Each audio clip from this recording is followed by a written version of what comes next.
A single mother in Frankfurt has to drop the kids off at school and also reach office on time. But she checks her phone, her train is cancelled. Again. This happens every single day in the country that once made the world's most reliable cars. Meanwhile, 60 schools in that same city are literally falling apart. Bridges are collapsing. The Swiss won't let German trains cross their border anymore because they arrive late. And yet, in the most audacious financial move in modern European history, Germany just committed over 1 trillion euros to completely reinvent itself. In this video, you'll learn the hidden truth and everything else you might have missed so far in this controversy. The deception unravels. Laura leaves work early every day, not by choice. She has to, because Germany's train system has become so broken that punctuality is now a lottery win. Her words: "The official statistics say 1/3 of trains are delayed, but those numbers hide a darker truth. They only count delays over 6 minutes.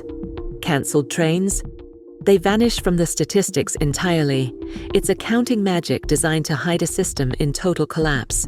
In Frankfurt, children attend school in buildings held up by emergency support pillars. Chunks of ceiling have crashed down in classrooms. 60 schools in one city alone are deemed structurally unsafe.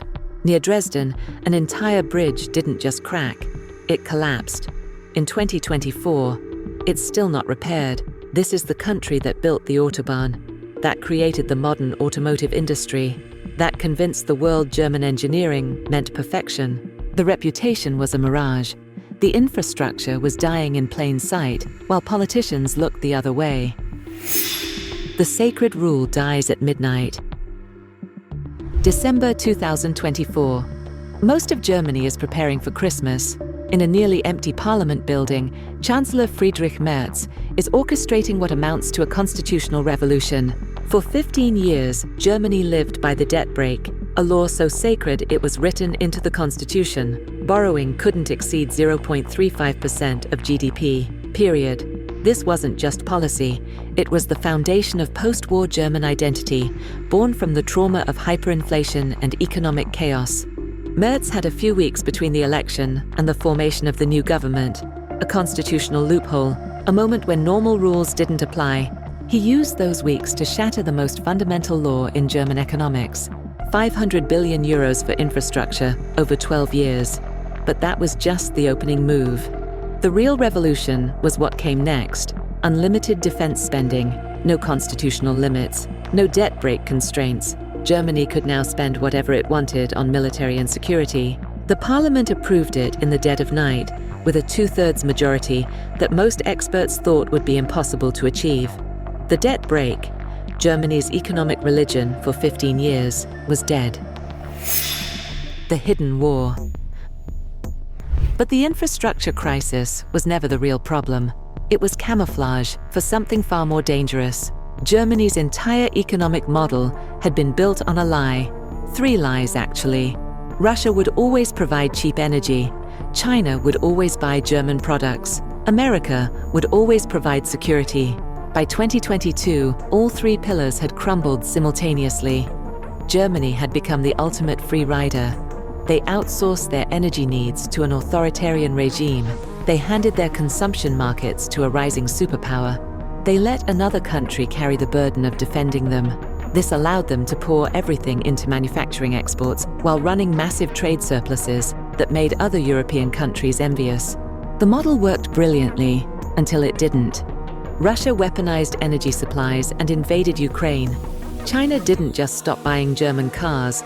Chinese companies started making better ones and selling them globally at prices German manufacturers couldn't match. Trump returned to power in America, openly hostile to allies he saw as economic parasites. If these economic power plays are blowing your mind, hit that like button and let us know in the comments. If you think Germany's trillion-euro gamble is genius or catastrophic. German exports to the US have collapsed to 4-year lows. Chinese manufacturers are flooding global markets with products that directly compete with German industry. The German economy today is actually smaller than it was in 2019. The export miracle had become an export trap. The corporate shadow government. While politicians debated, Germany's corporate elite were already mobilizing. Roland Busch from Siemens and Christian Sowing from Deutsche Bank didn't wait for government solutions. They formed what they called Made in Germany, essentially a shadow economic government run by CEOs. Within months, they had collected over 600 billion euros in private investment commitments from 61 companies. Not promises, not vague pledges, actual capital deployment commitments with specific timelines and measurable targets. Siemens alone committed to what Busch calls the industrial metaverse, artificial intelligence systems that can run entire factories without human intervention. Deutsche Bank positioned itself as the European alternative to American financial institutions, betting that global clients want options in an increasingly fractured world. But the most audacious bet was on data. Germany's massive industrial base generates more manufacturing data than almost any economy on Earth. Factory sensors, production systems, engineering processes, billions of data points created every day. The corporate alliance realized this wasn't just information, it was the raw material for artificial intelligence systems that could revolutionize manufacturing. Not the chatbots and image generators dominating headlines, but AI that actually works on factory floors, managing production lines and entire plants. They're betting Germany can leap directly from traditional heavy industry to AI-powered manufacturing, skipping the service economy phase that other developed nations went through. The trillion-euro time bomb. Combined government and private commitments now exceed 1 trillion euros.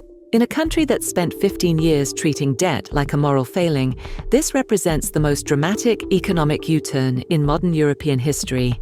The risks are staggering. Germans have hyperinflation written into their cultural DNA. Their grandparents lived through economic collapse. Their parents built prosperity on absolute fiscal conservatism. Massive government spending, especially during global supply chain chaos and trade wars, could trigger the exact instability Germany has spent 80 years avoiding. If the spending doesn't show results quickly, the far-right Alternative for Germany party will benefit enormously. They're already the second largest force in parliament. Nothing would serve their narrative better than 500 billion euros in government waste, while ordinary Germans struggle with high energy prices and unreliable services. There are practical constraints too. Germany physically cannot spend this money as fast as planned. The construction industry has been starved for years. There aren't enough companies, workers, or equipment to handle this scale of investment immediately. Bottlenecks are inevitable. Prices will spike. And the global context keeps getting worse. Trump's tariffs aren't just hitting German exports, they're forcing Chinese companies to redirect their products to European markets. German manufacturers face a flood of cheap Chinese goods at the exact moment when they're trying to retool their entire economy. The European gamble. But if Germany succeeds, it changes everything. Christian Sowing from Deutsche Bank revealed something crucial. For the first time in years, global investors are reallocating funds to Europe. They see German companies as fundamentally strong, but need German economic policy to match that strength. The European Union represents 450 million consumers, larger than the United States. If Germany can anchor a genuinely strong domestic European market, it breaks the economic dependency that has defined the continent for decades. Europe stops being a junior partner to America and China. It becomes a genuine third pole in the global economy, with its own industrial base, its own AI capabilities, its own defense systems, its own energy independence. The transformation goes beyond economics. Siemens is betting defense investments will create entirely new industries, not just weapons, but the advanced technologies that defense systems require. Communications, sensors, materials science, autonomous systems. Military spending becomes industrial policy in disguise. Germany's corporate elite believe they can use defense modernization to accelerate civilian technological development. Every euro spent on military capability generates spillover effects in commercial manufacturing, AI development, and advanced materials. The point of no return. The next 18 months will determine whether this gamble succeeds or triggers the collapse of the European project. If German infrastructure remains broken while €1 trillion disappears into bureaucratic inefficiency, public trust in democratic institutions will shatter. The far right will point to the failure as proof that the entire European model is corrupt and incompetent. If energy prices remain high, if Chinese competition intensifies, if American tariffs escalate, Germany could find itself trapped between massive debt obligations and a shrinking economy. The debt brake was abandoned just as the global environment became most hostile to export-dependent economies. But if the AI transformation works, if defense investments create new industries, if infrastructure spending actually fixes the systemic problems, Germany emerges as something unprecedented, a fully modern industrial economy with domestic strength, technological leadership, and strategic independence. The rest of Europe is watching. If Germany succeeds, other European nations will follow the model. If Germany fails, European unity fractures as countries scramble to make individual deals with America, China, or Russia.